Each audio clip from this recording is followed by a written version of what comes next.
السلام عليكم ورحمه الله وبركاته. معكم المهندس احمد الحضري وحبايبنا بتوع تاني سنه، وبرضه مش ناسينكم وجاي لكم بمراجعه جامده جدا جدا جدا. وعشان برضه ما نضيعش وقت حضرتك هنبدا على طول في منهج الجبر. منهج الجبر يا باشا بتاع تانية ثانوي بيتكلم عن ايه؟ تعالى يا عم الحاج نفهم حضرتك الموضوع ماشي ازاي. منهج الجبر بتاع تانية ثانوي هو متقسم حتتين. اللي يعني حتتين يعني يا باشا جزء بياني بنعمل فيه كل حاجه بيانيا يعني عن طريق الرسومات، ونفس الكلام بنحتاجه بس جبريا. فانت حضرتك لو فهمت بتعمل كل حاجه بياني ازاي وبتعمل كل حاجه جبري ازاي هتحس ان الموضوع بالنسبه لك بقى تافه قوي. الجزء الاهم بالنسبه لنا اللي هو الجزء البياني لازم تفهمه عشان اصلا تفهم الجبر. فتعالى يا باشا اول حاجه نبدا بالجزء البياني. الجزء البياني اول حاجه بنتعلم فيها يا جماعه ازاي نرسم الدوال فرسم الدوال كلها اللي علينا في المنهج. حلو. احنا عندنا يا باشا كام داله في المنهج؟ احنا عندنا 8 دوال في المنهج. المفروض نعرف شكلهم اساسي عامل ازاي، يعني الداله دي شكلها اصلا كده كده بيطلع عامل ازاي، وبعد كده بقى نعرف بيحصل لها ايه يا باشا في المنهج بتاعنا. فاحنا اول داله يا جماعه بنسميها الداله الثابته. الداله الثابته دي اللي عامله ازاي؟ اللي هي بنقول عليها داله س تساوي رقم. طب يا عم الحاج الداله الثابته دي بيبقى شكلها عامل ازاي؟ قال لك والله الداله الثابته دي بتبقى عباره عن خط مستقيم يوازي محور السينات عند الرقم اللي مع حضرتك. يعني لو قلت لك مثلا داله س بتساوي 2 هتيجي تعمل عند الاثنين خط مستقيم يوازي محور السينات. طب داله س بتساوي سالب 2 هتعمل خط مستقيم يوازي محور السينات بس عند السالب 2. يعني مهما كان الرقم بتبقى الرسمه عباره عن خط مستقيم يوازي محور السينات عند الرقم ده يا باشا. حلو.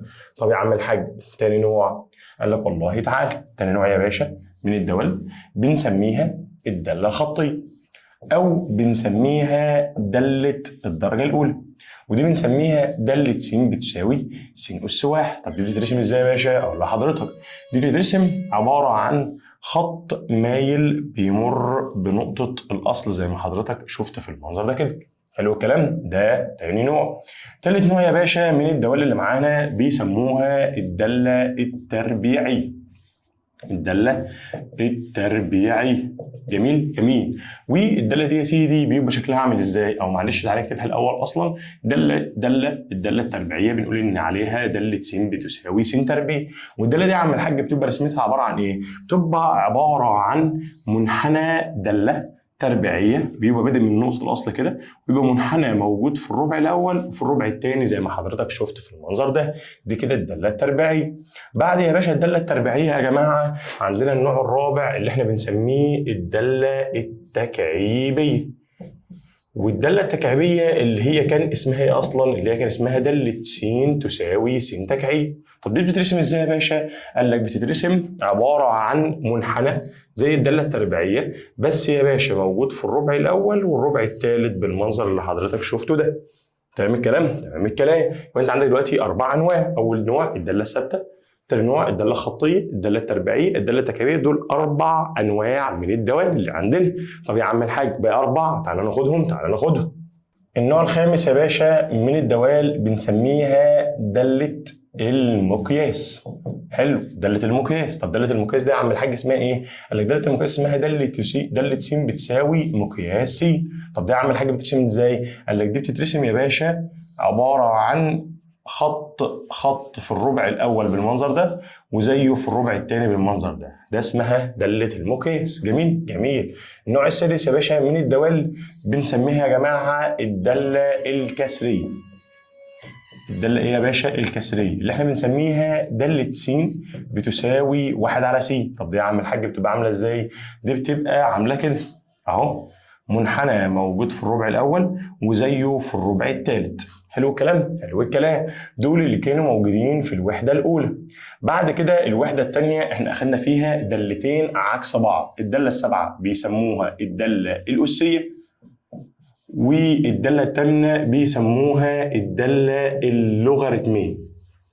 يعني الوحده الاولانيه فيها 6 دوال، والوحده الثانيه فيها دالتين. الدالتين دول كانوا دالتين عكستين لبعض. مثلا هنقول ان اول واحده اسمها داله س بتساوي الف اس س، والداله الثانيه يا باشا مثلا هنسميها داله س برضه بتساوي ل س اس الف. دي بتترسم ازاي؟ قال لحضرتك والله دي بنيجي نرسم بالمنظر ده كده، ونجيب هنا 1 2 ده 1 2 سالب 1 سالب 2 سالب 1 سالب 2. حلو كده؟ حلو. الدوال بقى يا معلم هنا كانت بترسم ازاي؟ اقول لحضرتك بقى، دالة س بتساوي أ أس س كانت عبارة عن دالة أسية، وكانت دائما بتمر بالنقطة 0 و1 عشان أي حاجة أس 0 ب1. والدالة اللوغاريتمية كانت عكسها بالظبط، وكانت بتمر بالنقطة 1 و0 عشان له واحد لأي أساس في الدنيا بصفر. يبقى ده رسمة الدالة الأسية وده رسمة الدالة اللوغاريتمية. تاني، الدالة الأسية كانت بتمر دايما بالنقطة 0 و1 عشان أي حاجة أس 0 ب1، والدالة اللوغاريتمية كانت بتمر بالنقطة 1 و0 عشان له واحد لأي أساس بصفر. والدالتين دول كانوا متماثلين حوالين الخط أصلا بتاع الدالة الخطية اللي اسمه يا باشا ص يساوي س.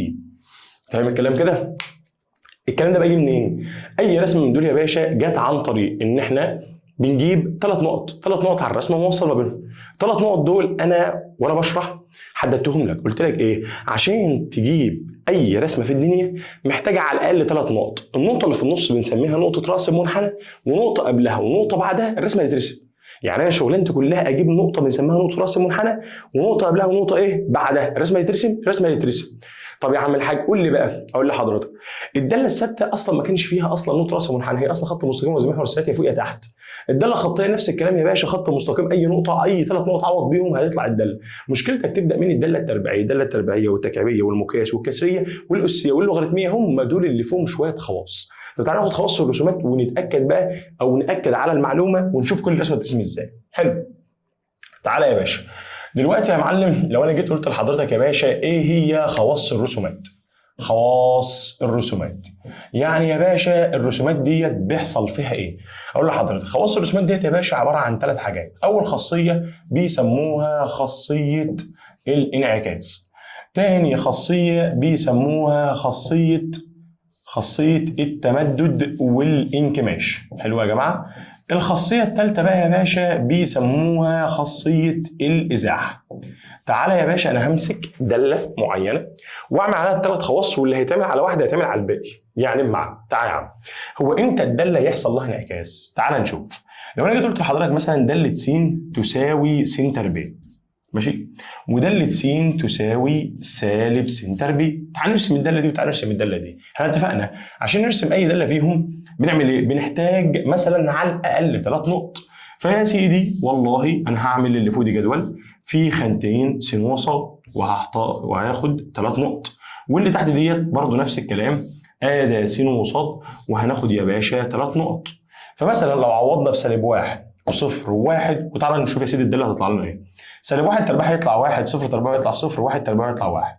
لكن هنا لو اخدنا سالب 1 0 1، لو عوضنا بصفر هيطلع صفر، لو عوضنا بسالب 1 تربيع ب1 في السالب هيطلع سالب 1، ولو عوضنا ب1 تربيع ب1 في السالب هيطلع سالب 1. تعالى وريني الرسمتين كده هيحصل فيهم ايه؟ يعني ادي 1 2 1 2 سالب 1 سالب 2 سالب 1 سالب 2. لو احنا يا باشا جينا نمسك الدالتين كده، يلا. اول نقطه اسمها يا باشا سالب 1 و1، ادي النقطه الاولى. اللي بعدها اسمها 0 و0، اللي بعدها اسمها 1 و1، وبعد كده هنوصل الداله التربيعيه الجميله اللي هي كانت اسمها س تربيع. دي الداله اللي اسمها س تربيع. طب يا عم الحاج تعالى بقى وصل لي الداله اللي تحت يا باشا. اقول لحضرتك تعالى، اول نقطه اسمها كام وكام؟ هتقول لي سالب 1 وسالب 1، اللي بعدها 0 و0، اللي بعدها 1 وسالب 1. هتيجي ترسم الرسمه هتلاقي الرسمه اتعكست. دي الرسمه اللي اسمها سالب س تربيع. يعني الداله امتى يا باشا يحصل لها انعكاس؟ الداله يا باشا بيحصل لها انعكاس لما تتضرب في سالب، لما يكون قدام الداله اشاره سالب، وده اللي حصل اهو. يعني معنى كده ان ده كل الدوال اللي لو اتضربت في سالب هيحصل نفس الكلام، طبعا هيحصل نفس الكلام. يعني مثلا لو انا مثلا بقول لحضرتك اهو الداله الخطيه من الاول خالص، الداله الخطيه يا باشا كانت كده اسمها س. لو اسمها سالب س اللي هيحصل لها تبقى عامله كده، دي س دي سالب س على طول. ايه ده؟ طب الداله التربيعيه، قول لي اهو الداله التربيعيه، اهو الداله التربيعيه كانت لفوق كده، صح يا جدعان؟ ايه اللي هيحصل لها لو ضربها في سالب؟ هتتعمل كده اهو، يبقى دي سالب س تربيع. طب الداله التكعيبيه هتقول له يا سيدي الداله التكعيبيه كانت عامله ازاي؟ كانت عامله كده.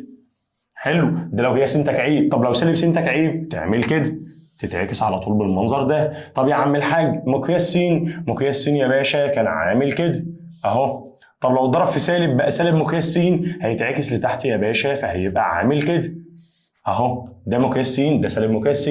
طب الداله الكسريه يا عم الحاج، اقول لك الداله الكسريه كان اسمها 1 على س، وكانت موجوده في الربع الاول والربع الثالث. طب لو انا قلت لك بقى سالب 1 على س، هتقول لي يا عم الحاج دلوقتي في الربع الثاني وفي الربع الرابع. طب وبرده الكلام ده بيتطبق على الاسيه واللوغاريتميه، قال لك برضه بيتطبق على الاسيه واللوغاريتميه، بس سيب دول دلوقتي، هنعمل فيهم حاجه حلوه دلوقتي يا عم الحاج بعد ما نخلص موضوع. يبقى احنا دلوقتي خلصنا اول خاصيه، اللي هي خاصيه مين يا باشا؟ اللي هي خاصيه الانعكاس. يبقى امتى الداله بيحصل لها انعكاس؟ لو كان قدامها يا جماعه اشاره سالب. يبقى لو الداله قدامها اشاره سالب هيحصل لها انعكاس. طب يا سيدي تعالى في اللي بعدها، امتى الداله هيحصل لها يا جماعه تمدد وانكماش؟ امتى الداله يحصل لها تمدد وانكماش؟ تعالى نشوف اهو. تعالى برضو ناخد داله ونشوف يا عم الحاج اللي بيحصل فيها ونكرره على باقي الدوال كلها. خلينا في السنتر بقى الجماله بتاعتنا. لو انا دلوقتي يا جماعه قلت لك ايه، انا معايا 3 دوال، ماشي يا سيدي، بص كده اهو. الداله الاولى اسمها داله س هتساوي س تربيع، والداله الثانيه يا جماعه هنقول ان هي اسمها 2 س تربيع، والداله الثالثه يا باشا اسمها نص س تربيع. وجيت قلت لك الثلاث دوال دول يا باشا ارسمهم لي، تقول لي خلاص انا فهمت بالله بقى، انا هعمل جدول اهو. الجدول ده يا سيدي فيه خانتين س وص، وبعد كده احط 3 ارقام. حلو اهو، نفس الكلام يا باشا اهو، ادي السين وده الصاد، وهنحط 3 ارقام، مش كده؟ نفس الكلام هنا، ادي السين وهذا الصاد، وهنحط هنا يا باشا 3 ارقام. حلو، الثلاث ارقام اللي هم خلاص يا عم سالب 1 0 1، هنا سالب 1 0 1، سالب 1 0 1. واحد يقول لي اشمعنى دول يا عم؟ هتفهم بعدين، ركز بس معايا لحد الاخر. تعال نعوض. سالب 1 تربيعها بواحد، 0 تربيعه بصفر، 1 تربيعه بواحد. هنا بقى سالب 1 تربيعها بواحد في 2 يطلع 2، 0 تربيعها بصفر في اي حاجه بصفر، 1 تربيعها بواحد في 2 هيطلع 2. سالب 1 تربيعها بواحد في نص هيطلع نص، 0 تربيعها بصفر اي حاجه بصفر، 1 تربيعها بواحد في نص هيطلع نص، هيطلع نص، معلش كده اهو، هيطلع نص. وتعالى يا باشا نرسم الثلاث دوال اللي طلعوا لنا الجمال دول اهو يا باشا. ادا 1 2 1 2 سالب 1 سالب 2 سالب 1 سالب 2. تعالى يا باشا بقى ايه وركز معايا في اللي حصل. الداله يا باشا الاولانيه اللي هي اسمها س تربيع، اول نقطه فيها اسمها سالب 1 1، بعد كده صفر وصفر، بعد كده 1 1، وبعد كده هنوصل الداله التربيعيه. الداله التربيعيه هتلاقيها اتعملت بالمنظر ده. جميل جميل. دي مين يا عم؟ دي رسمه السين تربيع يا باشا، دي رسمه السين تربيع يا جماعه اهو، عشان يبقى الدنيا تمام. تعالى يا عم الحاج بقى الداله الثانيه. الداله الثانيه يا سيدي بقى اهو، تعالى. اول نقطه فيها اسمها سالب 1 و2، بعد كده صفر وصفر، بعد كده 1 و2، هتوصل هتلاقي المنظر عمل كده يا شباب. ايه ده؟ ده رسمه مين ده؟ ده رسمه الاثنين، ده رسمه الاثنين س تربيع. جميل الكلام. طب تعال نروح للداله اللي بعدها. سالب 1 هتلاقي بقى قبالها مش 1، ده قبالها نص، يعني تحتها بشويه كده يا باشا. وبعد كده صفر وصفر بعد كده 1 ونص، هتلاقي الداله عامله كده فهتلاقي الداله دي يا باشا اسمها نص س تربيع. فلو بصينا على ثلاث دوال يا باشا هتلاقي ان الداله اللي في النص اسمها س تربيع، لما بقت 2 س تربيع حصل لها انكماش، ولما بقت نص س تربيع حصل لها تمدد. يعني ايه يا باشا؟ يعني الداله اللي مع حضرتك لو اتضربت في رقم بيحصل لها يا اما تمدد وانكماش. الرقم ده لو كان اكبر من 1 بيحصل لها انكماش، ولو الرقم ده اصغر من 1 بيحصل لها يا باشا تمدد زي ما حضرتك بصيت. يبقى اولا انت الداله حصل لها انعكاس يا جماعه. الداله يا باشا حصل لها انعكاس، اتفقنا لما كان يا باشا بتتضرب في اشاره سالب. تمام الكلام؟ امال امتى يا باشا هيحصل لها بقى يا سيدي تمدد وانكماش؟ هيحصل لها تمدد وانكماش لو الداله نفسها اتضربت في رقم الف في الداله نفسها، وعلى حسب الالف ده والله لو رقم اكبر من 1 بيحصل لها انكماش، اصغر من 1 بيحصل لها تمدد. نروح بقى لاهم حاجه في الموضوع كله وهي الازاحه. امتى الداله يا جماعه يحصل لها يا باشا ازاحه؟ تعالى نفهم بقى اهم خاصيه عندنا من الخواص، وديت اللي ماسكالك الرسومات كلها واللي هتفهمك الرسومات كلها بتترسم ازاي. تعالى يا سيدي، يعني ايه اصلا الداله يا جماعه هيحصل لها ازاحه؟ اقول لحضرتك الداله هيحصل لها ازاحه، يعني مثلا لو احنا بنتكلم عن الداله التربيعيه الجميله بتاعتنا اللي هي عامله كده. كلمة يحصل لها إزاحة يا جماعة يعني الدالة تبقى هي نفس الدالة بس تتحرك يمين أو شمال أو فوق أو تحت. يعني مثلا الدالة تيجي مثلا هنا كده كده حصل لها حاجة اسمها إزاحة رأسية، أو مثلا الدالة تيجي هنا كده أهو تبقى عاملة كده، أو ممكن الدالة تيجي هنا كده حصل لها ايه يا باشا؟ حصل لها ازاحه افقيه. او ممكن مثلا تيجي هنا كده مثلا، فكده يا باشا هي حصل لها ازاحه افقيه وراسيه. او تيجي مثلا هنا كده مثلا اهو تيجي مثلا هنا كده اهو يا باشا، كده برضه حصل لها ازاحه افقيه وراسيه. طب السؤال، ايه اللي انت لاحظته لما حصل لها ازاحه؟ اللي انا لاحظته ان في نقطه جميله كده اتحركت من مكانها. النقطه الجميله دي بقى هي دي اللعب كله. النقطه الجميله دي يا باشا ديت بنطلق عليها نقطه راس المنحنى، واللي هي اصلا كانت قدامي في الاول كده كانت النقطه اللي اسمها كام وكام؟ 0 و0. عشان كده لما كنت بعوض كنت دايما بعوض بالصفر والسالب واحد والواحد، اللي هو ايه؟ اللي هو نقطه راس المنحنى والنقطه اللي قبلها والنقطه اللي بعدها. وده اللي قلت لك في اول اصلا قبل ما اتكلم. يعني انت زي ما قلت لحضرتك عشان ترسم اي داله محتاج 3 نقط، نقطه راس المنحنى واللي قبلها واللي بعدها، اللي كانت بالنسبه لي الصفر والسالب واحد والواحد. حلو الكلام؟ فانت حضرتك لو عرفت تجيب نقطه راس المنحنى الجديده دي مثلا واخدت نقطه من قبلها ونقطه من بعدها، هتعرف توصل الرسمه والرسمه اترسمت. اهو هنا نقطه راس المنحنى هي يا باشا، لو اخدت النقطه من بعدها ونقطه من قبلها هتعرف توصل الرسم. اهي نقطه راس المنحنى اهو يا عم الحاج، نقطه من قبلها نقطه من بعدها هتوصل الرسم. يبقى انت شغلانه حضرتك ايه بقى؟ تطلع لي نقطه راس المنحنى الجديده اللي هتبقى معانا في الرسم. حلو الكلام؟ طب دي بنطلعها ازاي؟ تعالى بقول لك بقى يا معلم الكلام الحلو بقى. قال لك يا عم الحاج تعالى نمسك الدوال داله. الداله يا جماعه زي ما قلت لك الثابته والخطيه ما لهمش راس منحنى. يبقى اهو الداله اهو الثابته والخطيه ماشي ليس لهما نقطه الراس منحنى، لان هم اصلا مش منحنيات. حلو الكلام كده؟ طب الداله الثابته خلاص هي خط مستقيم وزي الصفات عند اي رقم. طب الداله الخطيه مثلا لو انا جبت لك مثلا داله س بتساوي اهو 2 س ناقص 3، قلت لك ارسمها لي، تقول لي والله عادي جدا. هعمل ايه يا باشا؟ هعمل الجدول الجميل. انا خلاص فهمت بقى الموضوع. هعمل الجدول الجميل اللي هو فيه خانتين س وصاد وهنعوض باي نقط اهو 1 2 3 يا عم. عاجبني ده 1 2 3. عوض بواحد هيطلع 2 ناقص 3 بسالب 1. عوض ب 2 2 في 2 ب 4 ناقص 3 ب1. عوض ب 3 2 في 3 ب 6 ناقص 3 هيطلع 3. لما تيجي ترسم الرسمه الجميله بتاعتنا يا باشا هتلاقي عندك 1 2 3 1 2 3 سالب 1 سالب 2 معلش سالب 2 وهنا سالب 1 سالب 2 هنا اهو.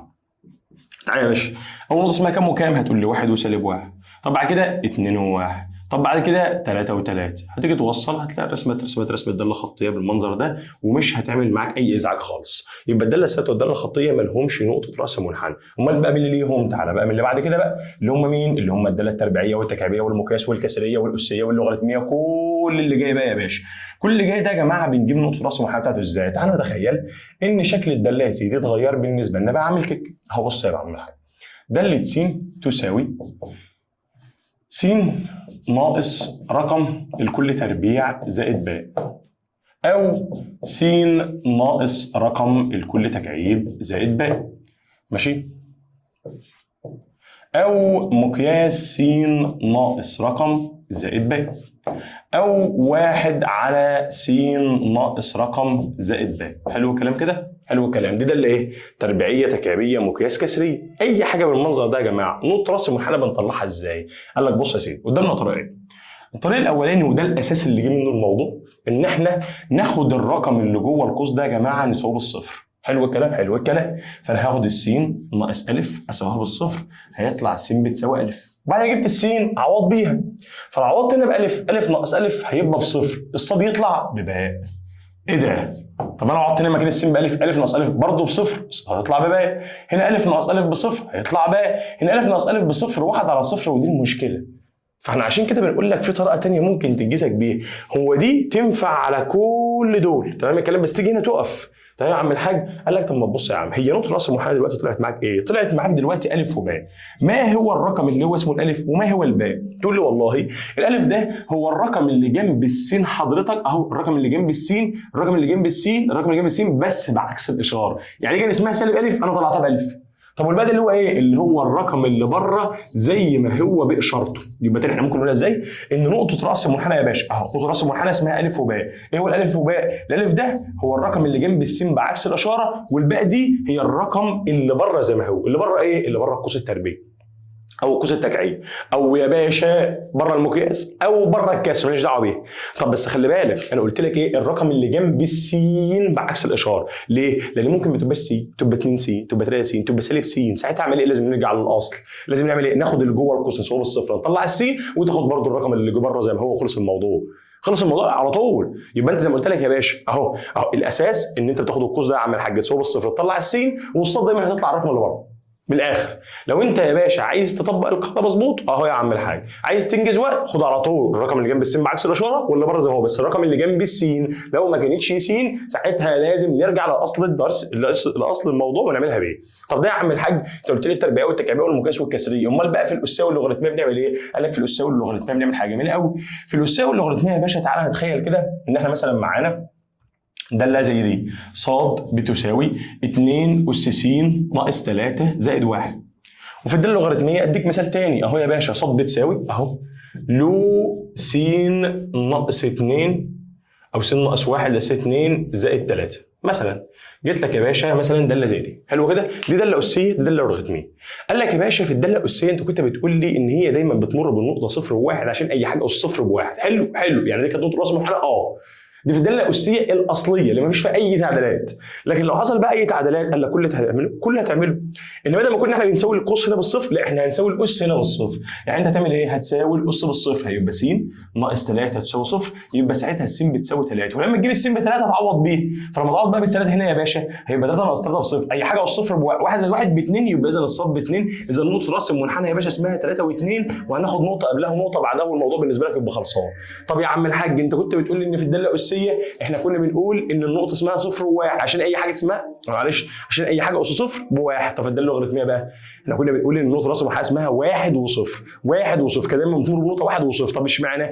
عشان له واحد لاي اساس بصفر. يعني ايه يا باشا؟ يعني حضرتك لازم تاخد اللي جوه اللوغاريتم ده اهو تساويه بالواحد، فساعتها السين هتطلع ب2، تقوم انت معوض بال2 اهو، معوض بال2 اهو، عوض ب2 2 ناقص 1 ب1 وله واحد لاي اساس في الدنيا بصفر، هيطلع الصاد تساوي 3. اذا نقطه راس المنحنى بقى اسمها 2 و3. يبقى معلش بقى ثبت شغلك كده، ثبت شغلك ثبت شغلك ثبت شغلك. بقول لك يا سيدي ان يا عم الحاج اهو نقطه راس المنحنى في الداله التربيعيه والتكعيبيه والمقياس والكسريه هي الرقم اللي جنب السين بعكس الاشاره، واللي بره زي ما هو اللي هو اسمها الف وباء. بس ده لو كانت س، لو ما كانتش يا باشا س كانت 2 س 3 س 4 س 5 س سالب س، حتى هتقوم واخد القوس ده مساوي بالصفر تطلع السين وتاخد الرقم اللي بره زي ما هو ده قيمه الصاد. حلو الكلام كده. امال في الداله الاسيه، في الداله الاسيه يا باشا اهو في الداله الاسيه بنساوي الاس بصفر نطلع السين ونعوض بقى ونجيب قيمه الصاد. طب امال في الداله اللوغاريتميه قال لك بنساوي يا باشا اللي هو اللوغاريتم بواحد نجيب قيمه السين ونعوض بقى نجيب قيمه الصاد. جميله. اول ما انت تعمل كده انت حضرتك قدرت تجيب نقطه راس المنحنى الجديد، وكده يا باشا عرفت المساله اللي معاك هيحصل لها ازاحه مقدارها ايه. تمام الكلام؟ ايه ده؟ يعني الازاحه ديت هي عباره عن نقطه راس المنحنى الجديده طبعا. يعني انت يا باشا دلوقتي النقطه مثلا الاصليه كانت 0 و0، حلو، لو وصلت مثلا بقت النقطه يا سيدي نقطه راس المنحنى الجديده بقت 4 و5 اهو. يعني مثلا تعالى تخيل الداله التربيعيه اللي كنا راسمينها كانت 0 و0 ماشي، وكانت الرسمه بترسم كده. لو بقت عند النقطه مثلا 4 و5 كده الرسمه حصل لها ايه؟ حصل لها ازاحه افقيه مقدارها 4 وازاحه راسيه يا باشا مقدارها 5. ممكن تقول له 4 في اتجاه واو س و5 في اتجاه واو صاد. طب لو كانت في الاتجاه ده ممكن تقول له 4 في اتجاه واو س شرطه و5 في اتجاه واو صاد. طب لو كانت لتحت ممكن تقول له واو صاد شرطه، يبقى كده واو س ده واو س شرطه واو صاد شرطه. يعني معنى كده ان الازاحه ديت عشان تجيبها كل اللي عليك تعمله يا باشا ان انت تجيب لي نقطه راس المنحنى. طب تعالى بقى علمني اعمل مثلا مساله فيها كل حاجه، فيها كل الخواص. يلا بينا. لو قلت لحضرتك مثلا دالة س تساوي اهو 3 ناقص 2 مقياس س ناقص مثلا 1 اهو. دي دالة ايه يا عم الحاجه دي؟ والله تقول لي دي دالة مقياس. الدالة دي اتضربت في رقم يبقى يحصل لها يا باشا ده ماده انكماش، وانت عارف ان هي انكماش. تمام الكلام؟ طب وبعد كده يا عم الحاج اتضربت في سالب معنى كده يحصل لها انعكاس. طب يا سيدي الجامعه لها رقم جوه وبره معنى كده يحصل لها ازاحه. ايه ده الثلاث حاجات يا باشا مالكش دعوه اصلا. انا مش عايزك تعرف اي حاجه غير نقطه راس المنحنى. تجيب لي نقطه راس المنحنى، تاخد النقطه اللي قبلها، تاخد النقطه اللي بعدها، الموضوع بالنسبه لك خلص. طب ما تيجي نشتغل، يلا نشتغل. قدامك طريقين. اول حاجه ان انت تاخد القوس ده سواء بالصفر، س ناقص 1 بيساوي صفر، يبقى س بواحد عوض بالواحد هيطلع 3، او على طول تقول لي يا باشا نقطه راس المنحنى هي الرقم اللي جنب السين بعكس الاشاره والرقم اللي مجموع عليها بره زي ما هو. تقول لي امال الاثنين دي بتاعت ايه؟ دي بتاعت التمدد والانكماش. انا بتكلم على الارقام اللي مجموعه عليه. حلو الكلام كده. يعني يا عم الحاج دلوقتي نقطه راس المنحنى بالنسبه لي يا جماعه اهو نقطه راس المنحنى بالنسبه لي يا باشا، ادي السين اهو وده الصاد اهو، نقطه راس المنحنى اسمها 1 و3 اللي هو الرقم اللي جنب السين بعكس الاشاره والرقم اللي ورا زي ما هو، وهاخد رقم قبل الواحد ورقم بعد الواحد، يبقى هم دول الثلاث نقط اللي انا عايزه، نقطه راس المنحنى الجميله ونقطه قبلها ونقطه بعدها ونعوض. فلما نعوض كده بالصفر هيبقى صفر ناقص 1 بسالب 1 مقياسها بواحد، 1 في 2 ب2، 3 ناقص 2 يطلع 1، واحده وبالاله الحاسبه اهو. تعالى بالاثنين، 2 ناقص 1 بواحد مقياسها برضه بواحد، 1 في 2 ب2، 3 ناقص 2 برضه بواحد. لما تيجي ترسم الرسمه الجميله بقى هتلاقي الرسمه عامله ازاي يا باشا اهو. يلا 1 2 3 ادي 1 2 3 ادي سالب 1، وتعالى يا باشا نرسم الرسمه الجميله. يلا يا عم، اول نقطه بنرسمها طبعا يا جماعه نقطه راس المنحنى اللي هي اسمها كام وكام؟ 1 و3، ويفضل تعمل عندها خط افق منقط وخط راس منقط عشان تعرفوا ان دي نقطه راس المنحنى الجديده.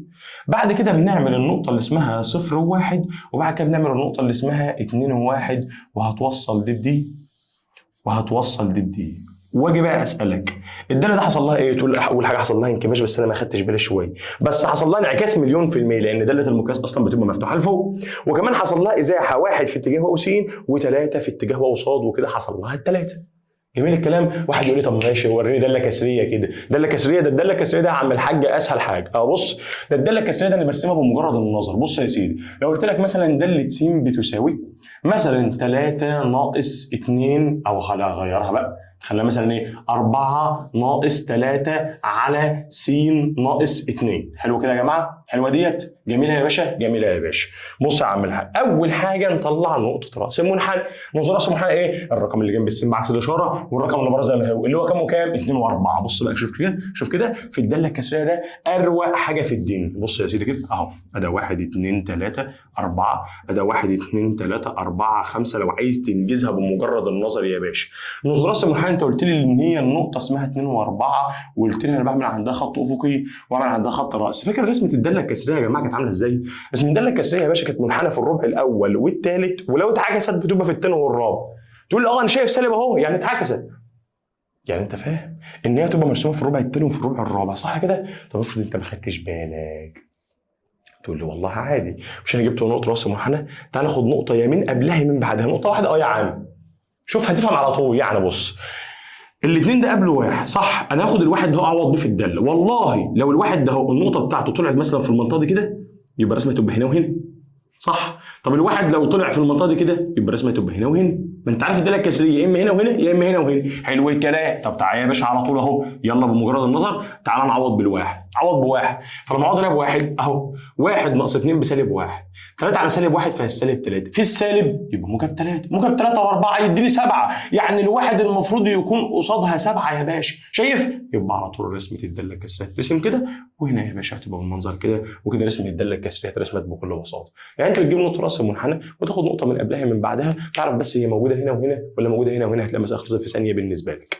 حلو الكلام. واحد يقول لي بقى طب لا انا عايزك بقى تجيب لي داله اسيه وداله لوغاريتميه بقى فيها كل حاجه. تعالى يا عم اديك 2. ها يلا السؤال يا باشا عند حضرتك اهو، داله س بتساوي 3 ناقص 2 اس س زائد 1. عايزين يا عم الحاج نرسم الداله دي. انت اتفقت معايا ان يا عم الحاج دلوقتي داله اسيه، الداله الاسيه بنعمل فيها ايه يا جماعه؟ اتفقنا خلاص بقى اهو، بنساوي الاس بصفر، ادي س زائد 1 بيساوي صفر، يبقى على طول السين هتساوي سالب 1. جميل جميل. وبعد كده نعمل ايه يا عم الحاج بقى؟ هنعوض بالسالب 1، فسالب 1 زائد 1 بصفر، اي حاجه والصفر بواحد، 3 ناقص 1 يطلع 2. يبقى اذا نقطه راس المنحنى يا باشا اهو، الكلام الجميل الحلو بتاعنا اهو يا باشا، نقطه راس المنحنى اسمها كام وكام؟ سالب 1 و2، وهناخد نقطه قبلها وهناخد نقطه بعدها يا جماعه اللي هم سالب 2 وصفر. وتعالى نعوض.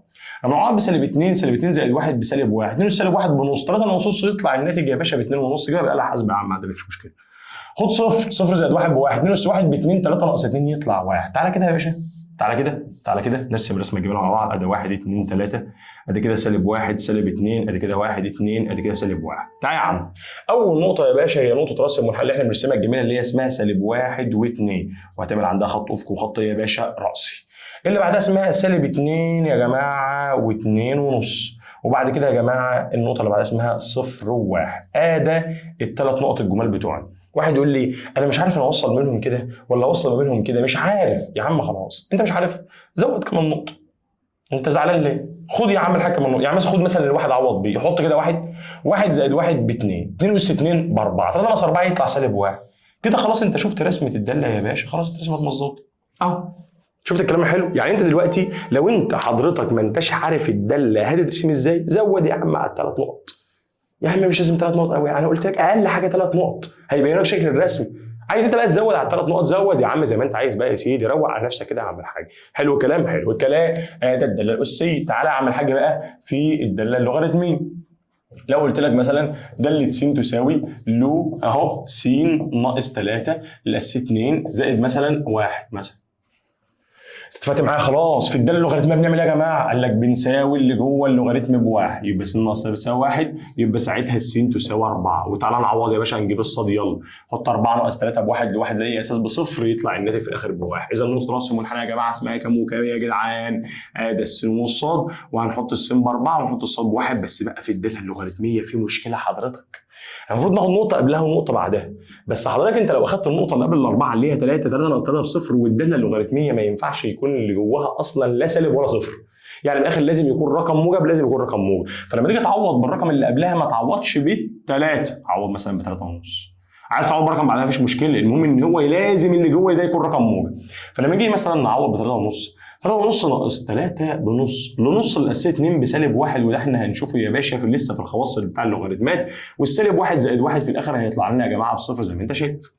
لكن لما اقعد ب5، 5 ناقص 3 هتطلع 2، ال2 اس 2 بواحد زائد 1 يطلع 2 برضه. هتقول لي ازاي برضه جبتها؟ بخواص اللوغاريتمات لسه هنشرحها في الجزء الجبري، ما تقلقش يا باشا. تعالى كده يا عم الحاج بقى نرسم اهو يا عم الحاج، مفيش اي مشكله خالص. 1 2 3 4 5 1 2 3. في نقطه راس المنحنى، نقطه راس المنحنى يا باشا اسمها 4 1 اهو. 4 1 ايه ده؟ طب ما انا كان محتاج قيم س كمان. تعالى يا سيدي نكبر خط ده كمان شويه، ادي 4 ادي 5. يلا يا باشا تعالى كده. اول نقطه نقطه راس المنحنى اسمها 4 1، وهنعمل عندها خط افقي وخط راس زي ما اتفقنا. حلو كده. بعد كده اسمها كام وكام؟ اسمها 5 و2. طب بعد اسمها كام وكام؟ 3 و0. وخلي بالك هو مين الرقم اللي ما كناش عارفين نعوض بيه؟ ال3. معنى كده ان الرسمه دي عمرها ما تلمس الخط اللي اسمه 3. يعني الرسمه دي لما هي تترسم هتترسم كده يا باشا.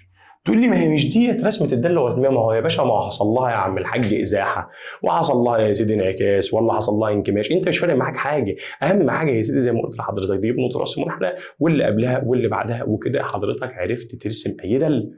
فاهم الكلام؟ تمام الكلام. طب افرض الراجل بقى عكس السؤال. يعني عكس السؤال يعني جاب لك الرسمه مرسومه وقال لك استنتج قاعده الداله، يعني شوف لي الداله دي اصلا كان اسمها ايه. اقول لحضرتك يا عم الحاج اسمها ايه؟ ده سهل قوي، دي كله هيجي منين؟ خلاص انت فهمت من نقطه راس المنحنى. طب يا عم الحاج اديني مثال اهو. لو انا مثلا قلت لك يا سيدي اهو زي داله زي دي يا سيدي اهو، داله يا عم الحاج بالمنظر ده، ادي سالب 1 سالب 2 ادي 1 2 3 ادي 1 2 ادي سالب 1، وجيت لك يا عم الحاج عند النقطه دي كده وقمت راسم داله عامله كده.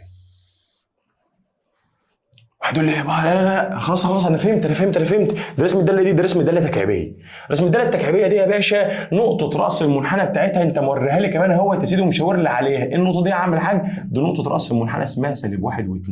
طب هي النقطه دي كانت بتيجي ازاي؟ من الرقم اللي جنب السين بعكس الاشاره واللي بره زي ما هو. ومعنى كده يا سيدي حضرتك ان انا ممكن اقول ان انا دلوقتي معايا قوس تكعيبه اهوت وجواه س، مش الرقم ده اسمه سالب 1 او ما انا كاتب هنا موجب 1، مش الرقم ده اسمه 2 او كاتب هنا 2. ليه يا عم؟ لان انت كنت بتاخد الرقم اللي جنب السين بعكس الاشاره والرقم اللي بره زي ما هو، بس في هنا بقى حاجه ناقصه. ايه الحاجه الناقصه؟ اتاكد الداله دي مظبوطه ولا حصل لها انعكاس. طب هي الداله التكعيبيه كان شكلها عامل كده، يحصل لها دلوقتي ايه؟ حصل لها انعكاس. يبقى قدام القوس ده لازم تكتب اشاره سالب، ويفضل بقى ترتبها. يعني تكتب الاثنين في الاول ناقص القوس الجميل ده اهو اللي هو اسمه س زائد 1 لكل تكعيب. كده انت رسمت المساله، او معلش كتبت قاعده الداله من الرسم. طب معلش كمان واحده اهو يا سيدي. خد يا عم الحاج دي. لو انا مثلا قلت لك ايه الرسمه يا عم الحاج زي دي 1 2 3 4 اهو يا عم الحاج، وجيت لك مثلا عند النقطه دي كده اهو بعمل خط افقي وخط راسي وقمت راسم لك رسمه هنا ورسمه هنا. ايه ده؟ على طول خلاص انت فهمت بقى رسم الداله ايه؟ دي رسم الداله يا باشا كسريه. داله كسريه يعني المفروض داله س هنا يا عم الحاج تساوي 1 على س. اقف بقى هنا في النقطه راس المنحنى الجميله اللي انت عامل عندها الخط الافقي والراس دول اللي هم اسمها كام يا عم الحاج ديت؟ اللي هي اسمها 2 و1. طب دي جايه منين؟ الرقم اللي جنب السين بعكس الاشاره والرقم اللي بره زي ما هو، يبقى عكس الاثنين وتبقى جنب السين واللي بره زي ما هو، وخلي الكسر موجب. ايه ده اسمه موجب؟ لان الرسمه موجوده في الربع الكام والكام؟ الاول والثالث بالنسبه لنقطه راس المنحنى. لو كانت الثاني والرابع كان هيبقى في هنا اشاره سالب كنت هكتبها يا باشا. جميل الكلام، جميل الكلام. كده حضرتك تعرف ترسم اي داله في المنهج من الثمان دوال، وكمان مش بس كده، ده هو اصلا لو مديلك الرسمه تعرف تكتب قاعده الداله بتاعتها. حلو الكلام. الدوال دي بقى يا جماعه بيحصل عليها ايه؟ او احنا بنطلع منها ايه؟ قال لك اي رسمه بنطلع لها شويه حاجات كده، اللي هم بقى شويه حاجات دول، حاجه بنسميها المجال، المدى، الاضطراد، نعرف هي زوجيه ولا فرديه، نعرف هي احاديه ولا ليست احاديه، وفي الاساس اصلا بنعرف اصلا امتى تكون هي داله وامتى تكون ليست داله. تيجي بقى نعرفهم بيانيا، يلا بينا. اول حاجه بقى يا باشا عايزين نعرفها امتى الرسمه اللي قدامي دي اصلا بتعبر عن داله وامتى ما تعبرش عن داله. فقال لك والله عشان نعرف يا جماعه الداله بنعمل حاجه جميله قوي، بنعمل حاجه اسمها اختبار الخط الرأسي. انا بتكلم دلوقتي كل حاجه بيانيه، الفيديو ده كل حاجه بيانيه. جميل الكلام. يعني ايه؟ انا دلوقتي لو معايا دالتين مثلا بالمنظر ده، واحده كده وواحده كده، عايز اعرف مين في دول داله ولا ليست داله. قال لك والله هنعمل اختبار الخط الرأسي في اي نقطه من الرسم. لو الخط الرأسي ده قطع الرسمه في نقطه واحده تبقى دي داله على طول. لكن لو تلاقيت خط واحد قطع الرسمه اللي مع حضرتك في اكتر من نقطه تبقى على طول دي يا جماعه ليست داله، وده بيسموه اختبار الخط الرأسي. يبقى الداله عشان تعرفها نبقى اختبار الخط الرأسي، لو قطع الرسمه في نقطه واحده تبقى داله، اكتر من نقطه تبقى ليست داله. حلو حلو. طب يا عم الحاج بعد كده قال لك يا سيدي المجال. ما هو المجال؟ قال لك المجال يا عم الحاج عشان نعرفه بيانيا، قال لك هو قيم السين المقابل للرسمة. تمام يا جماعة؟ قيم السين المقابلة للرسمة أهو، قيم السين المقابلة للرسمة بتاعتنا. جميل الكلام؟ جميل الكلام. يعني يا باشا أنا مثلا لو مدي لك ده اللي عاملة كده، بص يا سيدي تعالى نتخيل كده مثلا المنظر عامل كده، ماشي؟ وبعد كده عمل كده، وبعد كده عمل كده، وبعد كده يا باشا عمل كده ووقف عند النقطة دي كده. حلو. قلت لك مثلا ده 1، ده 2، ده 3، هنا -1 -2، ماشي؟ -2 وبعد كده -3 وهكذا. قلت لك اعمل حاج اوجد المجال بتاع الداله دي. تقول لي حضرتك والله بص يا عم انا همسك محور السينات. شوف حتى اصلا انا ما حطيتش ارقام على محور الصاد عشان انت ما تشتتش نفسك.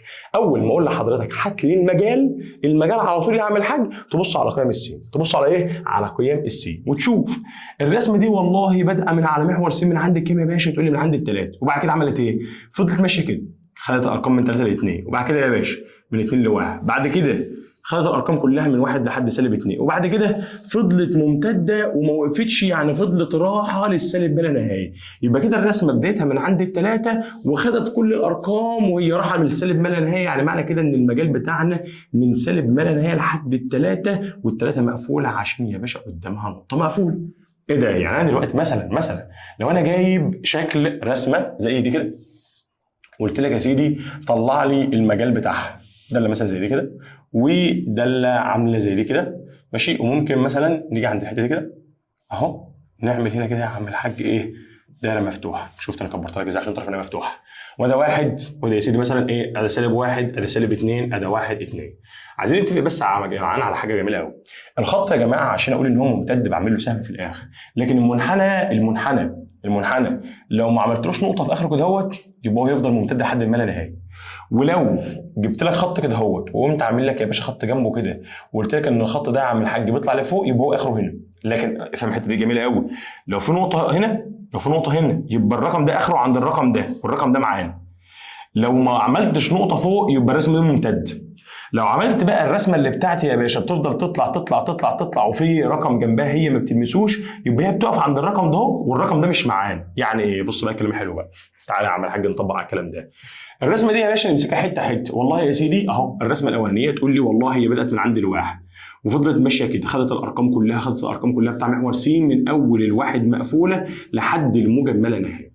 طب الرسمه دي بقى تقول لي والله بدات، اوعى تقول 1، بدات من عند الصفر يا باشا اهي، وبعد كده خدت الارقام كلها، واحد يقول لي وقفت عند -2. هقول لحضرتك هو انت عملت نقطه هنا في الاخر؟ لا انا ما عملتش نقطه في الاخر، يبقى انا ما وقفتش عند -2 يا باشا. يبقى الرسمه دي يا معلم المفروض تكون ممتد. طب افرض انت جيت يا سيدي كده وانت عامل خط كده هو راسي وخليت الرسمه دي تفضل تمتد كده اهو، بص كلام حلو، تمتد كده بس ما بتعديش الخط ده. يبقى الرسمه دي يا سيدي قدامنا فيها ثلاث اشكاليات. الرسمه دي ممكن تبتدي من عند يا باشا الصفر تروح للسالب ما لا نهايه، تبقى من سالب ما لا نهايه لحد الصفر. والصفر مفتوح. او ممكن تكون من عند الصفر لحد الاثنين مقفوله، او ممكن تكون من عند الصفر لحد الاثنين مفتوحه. امتى دي وامتى دي وامتى ديت؟ بص يا سيدي، لو الرسمه بتاعت حضرتك اتلاقيت عامله كده، يبقى كده هي رايحه يا باشا لحد السالب منها ممتد. لو اديت الرسم عملت كده وجي في الاخر حط لك نقطه، يبقى هي وقفت عند السالب 2 مقفول. حلو الكلام كده يا جدعان؟ ده المفروض ده انا عكست معلش، ده المفروض تكون من سالب 2 مقفوله لحد الصفر، ماشي، او من سالب 2 مفتوحه لحد الصفر. انا ما خدش بالي ان ده سالب 2، معلش يا جماعه عندنا دي. حلو الكلام كده؟ حلو. امتى بقى تكون سالب 2 مفتوحه؟ لو انت عملت خط راس عند السالب 2 وما لمستوش، يبقى تاني الحته الجميله دي، الحته الجميله دي. لو انت مثلا اهو الرسمه بدا مثلا من عند الصفر اهو، ووصلت عند يا باشا الاثنين. حلو الكلام كده؟ لو الرسمه انا عملتها كده، يبقى كده هي راح من صفر ما لا نهايه، ممتده خلاص. لو الرسمه اللي عملتها كده اهو وقمت عمل نقطه عند الاثنين، يبقى كده وقفت من عند الصفر لحد الاثنين مقفول. لكن لو انا قمت جايب خط راس عند الاثنين كده اهو وخليت الرسمه تتعمل كده اهو ما تلمسش الخط، يبقى كده من عند الصفر لحد الاثنين مفتوحه. وخلي بالك من الحته دي، يبقى المجال هو قيم السين المقابل للرسم. قيم السين المقابل ايه يا جماعه؟ للرسم. طب حلو، طالما انت فهمت ان المجال هو قيم السين المقابل للرسمه، فاكيد يا باشا اكيد هتقول لي اكيد في قيم صاد. اقول لك اه والله قيم الصاد يا باشا بيسموها المدى. يبقى المدى يا معلم هو قيم الصاد المقابله للرسم اهو، قيم الصاد المقابله للرسمه. يعني حضرتك دلوقتي لو انا قلت لك يا عم الحاج انا معايا داله مثلا عامله كده، فده واحد، مثلا داله عامله كده اهو، قلت لك يا سيدي ده مثلا ده سالب 2 وده سالب 1، قلت لك الداله دي يا باشا جيب لي المجال بتاعها، تقوم قايل لي ايه؟ تعالى معلش قصدي مش جيب لي المجال، جيب لي المدى بتاعها. تقول لي على طول اول ما تشوف كلمه مدى يبقى انا هبص على محور صاد وماليش دعوه بمحور س نهائي. تقول لي يا باشا تعالى الرسمه دي بادئه من فين على محور صاد؟ تبتدي من عند الواحد. الرسمه دي عامله ايه؟ طالعه لفوق طالعه لفوق طالعه لفوق، وقفت ولا راح لما لا نهايه؟ تقول لي راح لما لا نهايه، يبقى الرسمه دي المدى بتاعها من 1 لما لا نهايه يا باشا. طب الرسمه دي تقول لي والله هي بدات من عند السالب 2 طالعه لفوق ولا نزلت تحت؟ نزلت تحت واخده قيم صاد يا باشا، وهي نازله لتحت راح للما لا نهايه ولا راح للسالب ما لا نهايه؟ تقول راح للسالب ما لا نهايه، يبقى دي من سالب ما لا نهايه لحد السالب 2 مقفوله يا باشا، وتعمل ما بينهم اتحاد. تقول لي طب ما انا ممكن اقول فرق الفتره من سالب 2 لحد 1، صح كده؟ قال لك بس انا عايزك تعمل ايه؟ تكتب الفترتين دول الاول عشان الفرق بيعكس الواحد والسالب 2. يعني لو الواحد والسالب 2 مقفولين فوق يبقى هم مفتوحين تحت، ولو كانوا مفتوحين فوق يبقى مقفولين تحت. فسهل قوي سهل قوي تكتب فرق لما تكتب الفترتين يا باشا فوق بالمنظر ده. طب معلش تعالى بقى اجيب لي انت مساله، قول لي مساله اروح اجيب لها المجال والمدى بتاعها يا باشا. تعالى يا عم الحاج، تعالى لخبطك شويه. بص يا سيدي انا هجيب لك داله عامله كده اهو، ادي سالب 1 سالب 2 ماشي كده، ادي سالب 1 سالب 2، وداله ثانيه يا باشا عامله كده اهو يا سيدي. تمام الكلام؟ بس معلش خلي لي واحده منهم مفتوحه بالمنظر ده. حلو، ادي 1 2 3، وهنا يا سيدي ادي 1 2 3 سالب 1 سالب 2 سالب 3. قلت لك اوجد المجال والمدى. تقول لي والله يلا يا عم الحاج نبتدي مع بعض. خد حته يا سيدي واشتغل على المجال الاول وبعد كده اشتغل على المدى. تعالى يا عم الداله دي يا سيدي انا دلوقتي بجيب مين؟ المجال يبقى انا هبص على محور س، مالكش دعوه بالرقم بتاع الصاد. يبقى الرسمه ديت بادئه من عند الصفر وخدت يا باشا محور السين وهي رايحه كده، يعني واخده من صفر لما لا نهايه. هل الرسمه دي وقفت؟ هل في خط جنبها هي ممس عنده؟ هل في نقطه في الاخر؟ لا، يبقى هي يا باشا بدات من عند الصفر مقفوله لحد الما لا نهايه. اتحاد الرسمه الثانيه. تقول الرسمه الثانيه بدأ من عند الواحد، اوعى تقول واحد، انا دلوقتي بتكلم على المجال ده يبقى قيم السين. تقول الرسمه بدأ من عند الصفر راحت بقى يمين ولا راح شمال؟ تقول راح شمال يا باشا، خدت كل قيم محور السين وانت رايح لسالب ما لا نهايه، تبقى سالب ما لا نهايه لحد الصفر، بس الصفر مفتوح. لو عملت اتحاد كان انت اخدت من صفر ما لا نهايه ومن صفر سالب ما لا نهايه، يبقى الاتحاد بتاعهم يا باشا هو عباره عن طب المدى تعالى نمسك واحده واحده. الرسمه دي يا باشا بدات من عند ايه؟ تقول لي والله واحد بقى المره دي. واحد المره دي، انت فعلا صح، لان احنا شغالين على مين؟ على المدى، والمدى هو قيم الصاد يا باشا. تقول لي من واحد وطلعت لفوق لفوق لفوق لفوق لفوق لفوق لحد ما لا نهايه. ماشي يا عم اهو من واحد مفتوحه لحد ما لا نهايه.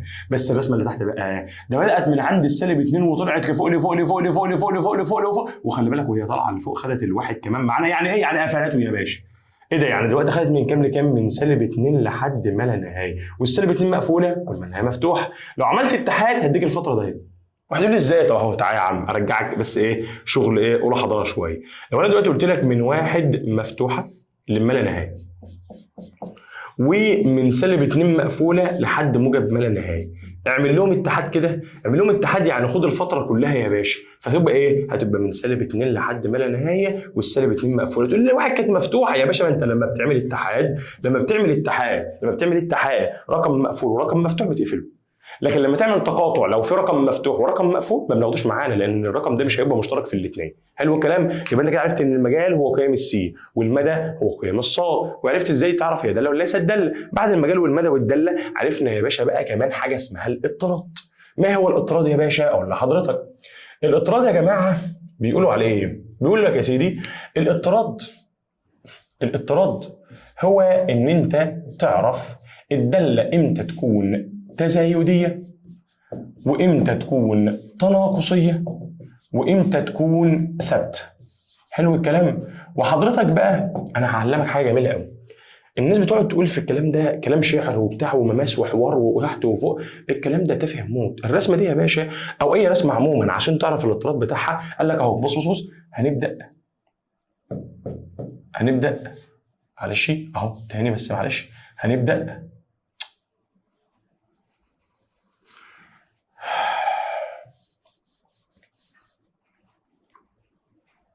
هنعمل ايه يا باشا؟ هنبدا الرسمه من الشمال لليمين. حلو، امشي مع الرسمه من الشمال لليمين يا باشا. لو الداله طالعه لفوق اهو يبقى تزايديه، مفيش ابسط من كده. ولو نازله لتحت اهو نازله اهو يبقى تناقصي. ولو كانت خط افقي تبقى الداله حضرتك ثابته. ايه الكلام الحلو ده؟ تعالى يا سيدي نفهم، لو انا دلوقتي جيت قلت لك يا سيدي معانا داله بالمنظر ده، بص يا سيدي ادي يا باشا الجزء الاولاني، وده الجزء الثاني، معلش نكمل ده كده، وده الجزء الثالث، وده الجزء الرابع. حلو الكلام كده؟ ركز بقى يا باشا. هنقول ادي 1 2 3 4 5، وهنا يا باشا سالب 1 سالب 2 سالب 3 وهكذا. ونقول مثلا هنا 1 2. حلو يا جماعه كده؟ وجيت قلت لحضرتك يا باشا اوجد الاضطراد. تقول لي والله بص انت قلت لي هعمل ايه؟ هبدا الرسمه من الشمال لليمين، من الشمال لليمين وانا جاي ماشي. وكل القيم اللي انت بتطلعها هي فتراتها على محور سي. يعني هتقول له ايه؟ هتقول له من سالب ما لا نهايه، ما الرسمه دي واصله لحد السالب ما لا نهايه يا باشا، من سالب ما لا نهايه لحد السالب 2 ابدا رسمه من الشمال لليمين. من الشمال مالكش دعوه بشكل اشتاه، وانت جاي من الشمال لليمين هتلاقي الداله نازله تبقى تناقصيه، تبقى تقول له اهو ادي اول حته من سالب ما لا نهايه لحد السالب 2 مفتوحه، الداله دي يا باشا تناقصيه. طب وبعدين اهو كمل من سالب 2 لحد الصفر الداله اللي بيحصل لها قال لك بتزيد اهو، يبقى من سالب 2 لحد الصفر الداله تزايديه.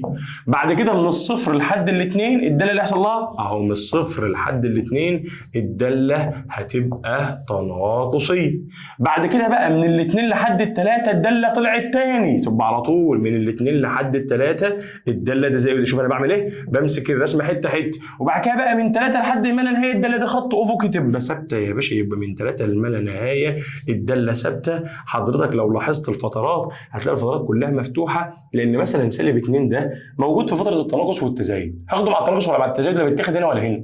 نفس الكلام الصفر ده الداله هنا قبله كانت بتزيد بعد كده بتقل، الاثنين دي كانت بتقل بعد كده بتزيد، الثلاثه دي كانت سي دي كانت بتزيد وبعد كده ثابته. فانت عشان كده بنعمل الفترات كلها مفتوحه. يبقى انا بعمل ايه؟ ببدا الرسمه من الشمال لليمين. لو الرسمه نازله تبقى تناقصيه، طالعه يبقى تزايديه، نزلت تاني تناقصيه، طالعه تاني تزايديه، لو خط افقي تبقى ثابته. وكده يا باشا انت خلصت الاضطراد. ده بكل بساطه كده، بكل بساطه كده. طب معلش بالمره بقى الداله دي يا باشا تعرف تطلع لها المجال والمدى والاضطراد وكل حاجه؟ تقول له بص يا عم اهو المجال قيام السين. تقول لي الرسمه دي انا اصلا خدت المحور من اول لاخر، ما انت لسه عامله اهو، يبقى المجال على طول بحاه يا باشا.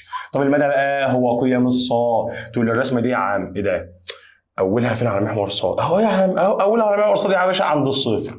طب يا سيدي الرسمه ديت طلعت لحد وقفت عند الاثنين اهو، الرسمه دي اخرها 2، الرسمه دي اخرها 2. تقول لا لا لا لا لا، الرسمه دي يا باشا ممتده اهي خدت محور يا باشا الصادات كله وهي طالعه لفوق اهي. هي الرسمه دي فعلا واقفه من عند الصفر لاثنين، ودي فعلا واقفه من عند الصفر لاثنين، بس دي خدت من يا باشا صفر لما لا نهايه. يبقى المدى هيبقى معانا من صفر لما لا نهايه يا باشا اللي هو قيام الصاد. يبقى المجال قيام السين، المدى قيام الصاد، الاضطراب بين الشمال لليمين لو طلعت تزايديه نازله تناقصيه، لو خط افقي تبقى ده داله ثابته. بعد كده يا باشا عرفنا كمان حاجه جميله قوي، حاجه اسمها الداله الزوجيه والداله الفرديه. الداله الزوجيه والداله الفرديه يا جماعه بنجيبها ازاي؟ تعال اقول لك. الداله الزوجيه انا بتكلم كل حاجه دلوقتي بيانيه، والفيديو يا باشا بعد كده هناخد الجبريه. الداله الزوجيه بيقول لك ان هي حضرتك هي الداله المتماثله حول محور الصادات. يعني محور الصادات يا باشا بالنسبه لي مرايه، الجزء اليمين زي الشمال بالظبط. طب هي الداله الفرديه بقى؟ اقول لحضرتك الداله الفرديه يا باشا قال لك هي المتماثله حول نقطه الاصل. يعني ايه؟ يعني بالنسبه لي يا باشا دلوقتي نقطه الاصل ديت هي المرايه بالنسبه لي. يعني ايه يا عم الحاج؟ بص كده، يعني الداله الزوجيه بتلاقي فيها مثلا الجزء ده زي ده بالظبط. طب يا عم الحاج لو ده نزل لتحت يبقى في واحد شبه الناحيه الثانيه. طب يا سيدي لو في هنا نقطه مفتوحه يبقى في نقطه مفتوحه شكلها الناحيه الثانيه، بالملي متماثله حوالين محور الصادات. الجزء يا باشا اليمين لازم يكون زي الجزء الشمال بالظبط عشان نقول ان هي داله ايه؟ ان هي داله زوجيه. الداله الفرديه بقى يا سيدي انت قلت لي ان هي بتكون متماثله حوالين نقطه الاصل. يعني بالنسبه لي نقطه الاصل دي يا باشا هي المرايه بتاعتي. يعني ايه؟ يعني اللي مرسوم في الاول زي الثالث والثاني زي الرابع. يعني مثلا لو اتلقيت رسمه هنا كده يبقى لازم يبقى في رسمه زيها هنا بالملي. طب لو اتلقيت يا معلم رسمه زي هنا كده يبقى لازم يكون في الرسمه زي هنا بالملي. ايه ده؟ يعني لو ده عند الواحد لازم تكون عند السالب واحد، ده لو عند الاثنين لازم تحت تكون عند السالب اثنين. بالملي اللي موجود في الاول اللي موجود في الربع الاول زي الثالث، واللي موجود في الثاني زي الرابع، عشان اقول ان هي داله فرديه. يبقى الداله الزوجيه انت قلت لي ان هي الداله المتماثله حوالين محور الصادات، والداله الفرديه هي الداله المتماثله حوالين نقطه الاصل. معنى كده ان انا لو جبت لك مثلا داله زي دي كده اهو، بص الداله دي مثلا كده ماشي، والداله ديت كده ماشي يا عم الحاج. قلت لك هنا ايه؟ انا 1 2 انا سالب 1. قلت لك الداله دي زوجيه ولا فرديه؟ انت هتتلخبط وهتقوم قايل لي في الاول زوجيه، وبعد كده تقوم مركز شويه وتقوم قايل لي فرديه، وهي اصلا ليست زوجيه وليست فرديه. ايه ده؟ شفت بقى اللعبه يا باشا؟ ليست زوجيه وليست فرديه. ازاي يا عم؟ اقول لحضرتك بقى. اولا هي مش متماثله حوالين محور الصادات، يعني الجزء اليمين مش زي الشمال. عشان الجزء اليمين زي الشمال لازم لو في منحنى كده يبقى في واحد قباله الناحيه الثانيه، او واحد كده وواحد كده الناحيه الثانيه زيه بالملي. تاني حاجه بقى فرديه، ان الاول زي الثالث او الثاني زي الرابع. تقول لي ما هم زي بعض اهم. اقول لحضرتك بقى المشكله هنا يا باشا الرسمه مرسومه عند الاثنين، هنا الرسمه مرسومه عند السالب واحد. ما ينفعش كده، الرسمه مش متماثله كده يا باشا. الداله ديت ليست زوجيه وليست فرديه. زي ما قلت لحضرتك التماثل مهم جدا، يا اما متماثله حوالين محور الصادات يا اما متماثله حوالين نقطه الاصل. دي الداله الزوجيه والداله الفرديه. اخر حاجه المفروض تعرفها بيانيا يا باشا حاجه بنسميها الداله الاحاديه. والداله الاحاديه دي بنعرفها ازاي بيانيا؟ يعني قال لك والله يا عم الحاج تعال اهو الداله الاحاديه. الداله الاحاديه يا باشا بنعرفها بيانيا من اختبار اسمه اختبار الخط الافقي، زي اختبار الداله بالظبط. بس الداله يا باشا لو انت فاكر اهو، لو مثلا داله زي دي كده ماشي، احنا كنا عشان نشوف هي داله ولا ليست داله كنا بنعمل اختبار الخط الراسي، فكده هي داله. لكن بقى الداله الاحاديه بنعمل لها اختبار يا باشا اسمه اختبار الخط الافقي. فاختبار الخط الافقي نقطعها في كام رسمه؟ او معلش في كام نقطه؟ نقطتين. يبقى احنا بنعمل ايه؟ بنعمل خط افقي في الرسمه. لو قطع في نقطه واحده تبقى احاديه، قطع في اكتر من نقطه تبقى الرسمه ديت يا باشا ليست احاديه. يبقى الخط الراسي هو عشان تعرف هي داله ولا ليست داله، لكن الخط الافقي عشان تعرف هي داله احاديه ولا ليست داله احاديه. يبقى يا عم الحاج الخط الراسي ماشي لو قطع الرسمه في نقطه واحده تبقى داله، قطع الرسمه في اكتر من نقطه تبقى ليست داله. لكن الخط الافقي لو قطع الرسمه في نقطه واحده تبقى داله احاديه، لكن لو قطع الرسمه في اكتر من نقطه تبقى ليست احاديه. كده حضرتك بقى ايه؟ عرفت دلوقتي المجال ان هو قيم السين، طب والمدى قيم الصاد، طب والاضطراد ببدا الرسمه الشمال اليمين طالعه تزايديه نازله تناقصيه خط افقي ثابته. الداله الزوجيه والداله الفرديه متماثله حوالين محور الصاد متماثله حوالين نقطه الاصل. الداله الاحاديه بنعمل اختبار خط افقي قطع في نقطه تبقى احاديه، اكتر من نقطه تبقى ليست احاديه. تمام الكلام؟ تمام الكلام. كده انت عرفت ايه يا باشا؟ كده انت عرفت ازاي ترسم الدوال وبعد كده تطلع لها كل حاجه. ما تيجي بقى ناخد مساله نرسمها ونطلع لها كل حاجه. ايه ده يا عم؟ كل حاجه؟ تعالى يا باشا. وليكن مثلا جيت قلت لحضرتك مثلا يا باشا تعالى نقول داله س بتساوي اهو، نقول مثلا كام؟ نقول مثلا يا سيدي 4 ناقص مثلا س ناقص 3 الكل تربيع. حلو كده؟ حلو كده. تعالى يا عم نرسم الداله دي. نرسمها ازاي؟ هتقول له والله هنطلع نقطه راس منحنى. خلاص انت عرفت بقى نقطه راس منحنى يا باشا هي الرقم اللي جنب السين بعكس الاشاره، والرقم اللي بره زي ما هو اللي هو هيبقى 3 و4، وهناخد النقطه اللي قبلها والنقطه اللي بعدها وتعالى نعوض. لما نقعد ب 2 2 ناقص 3 سالب 1 تربيعها ب 1 4 ناقص 1 يديني 3، ولما نقعد ب 4 4 ناقص 3 ب 1 تربيعها ب 1 4 ناقص 1 برضه هيديني 3. طب ما تيجي كده نرسم الرسمه. تعالى يا باشا نرسم الرسمه اهو يا عم الحاج. زعلان ليه؟ اهو يلا يا باشا. ده 1 2 3 4 5 1 2 3 4 5. وتعالى نشوف اول حاجه نقطه راس المنحنى يا معلم. معانا النقطه الجميله قوي اللي هي اسمها 3 و4. ده نقطه راس المنحنى، وهنعمل خط افقي وخط راسي. بعد كده 2 و3، وبعد كده يا باشا 4 و3، ودي رسم الداله تربيعيه يا باشا هترسم لتحت بالمنظر ده. وتعالى بقى نطلع منها كل حاجه. اولا الرسمه ديت يا سيدي ممتده لحد السالب ما لا نهايه وراح لحد الموجب ما لا نهايه. معنى كده يا باشا ان المجال بتاعنا دلوقتي بحا، لان المجال ده هو قيم السي. بعد كده المدى يا باشا هتقول لي الرسمه نازله نازله نازله من سالب ما لا نهايه واقفه لحد اهو اخرها عند الاربعه يا باشا. تقول لي والله يبقى المدى يا عم الحاج بتاعنا، تقول لي من سالب ما لا نهايه لحد الاربعه، يبقى المجال قيم السين المدى قيم الصاد.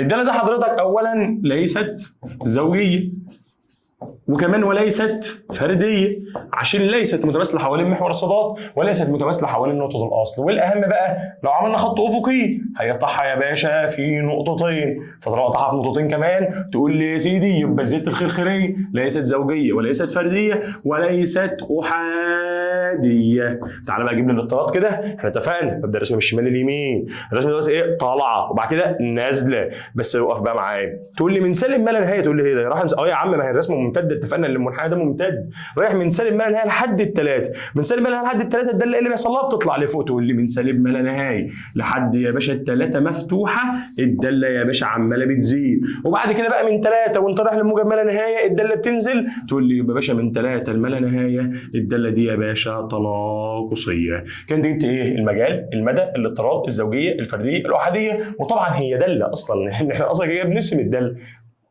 طب اتاكد ازاي؟ اعمل اختبار خط الراس يا عم في اي حته، هيقطع الرسمه في نقطه واحده يبقى كده هي داله. كده حضرتك تقدر تعمل كل حاجه صدقني في الرسومات لو انت اتفرجت على الجزئيه الجميله دي. الجزئيه بقى يا باشا اللي بعد كده ان شاء الله المفروض نعرف نفس كل الكلام اللي قلته ده اهو بس جبريا مش عن طريق الرسومات، ونعرف خاص كل حاجه بقى يا سيدي برضو المجال والمدى والاضطراد والزوجيه والفرديه والاحاديه، ونشوف مين اللي له اصلا حل جبري ومين اللي مالوش ومين اللي نعرف نجيبه. استناني عشان نكمل الكلام ده. السلام عليكم.